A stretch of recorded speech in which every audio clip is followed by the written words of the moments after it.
On va faire la dialyse?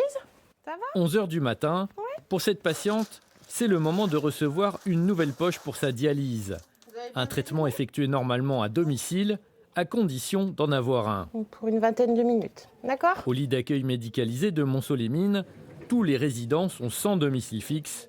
Tous ont des pathologies nécessitant plus de 6 mois de soins. On peut accueillir des personnes qui sont en soins palliatifs, des personnes qui sont en fin de vie, des personnes qui vont être, par exemple, avec des dialyses péritodéales. Enfin, c'est des soins qui sont assez lourds. Ce qui va être particulier, ça va être la prise en charge globale du patient, où on fait attention tant au médical qu'au social, s'il veut un logement ou s'il faut le placer plutôt sur une autre structure, on travaille avec lui. Arrivé le mois dernier, Lionel, lourdement handicapé, ne pouvait plus rester dans son appartement. Daniel, lui, va perdre son logement et se retrouver seul dehors avec la crainte de retomber dans la spirale de l'alcool. Moi, c'est la solitude qui me fout un petit peu le moral à zéro, quoi.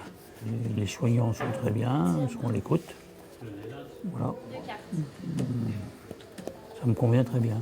J'aurais un appartement au premier étage, pas adapté. Il n'est plus en état du tout, donc je ne pouvais plus du tout, surtout en étant handicapé. Et je suis coincé au premier étage, quoi.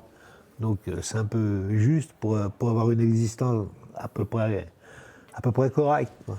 Aides-soignants, infirmières et médecins, au total 23 salariés travaillent ici quotidiennement. Pour l'association Le Pont qui gère ces lits d'accueil médicalisés, cette solution va profiter à l'ensemble de la collectivité.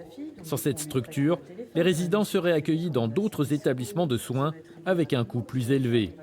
Ces patients seraient sûrement dans des services de soins et de rééducation, donc des services qui, pour la collectivité, coûtent bien plus cher que les lits d'accueil médicalisés, ou seraient dans des structures qui ne sont pas spécialement adaptées à leur pathologie.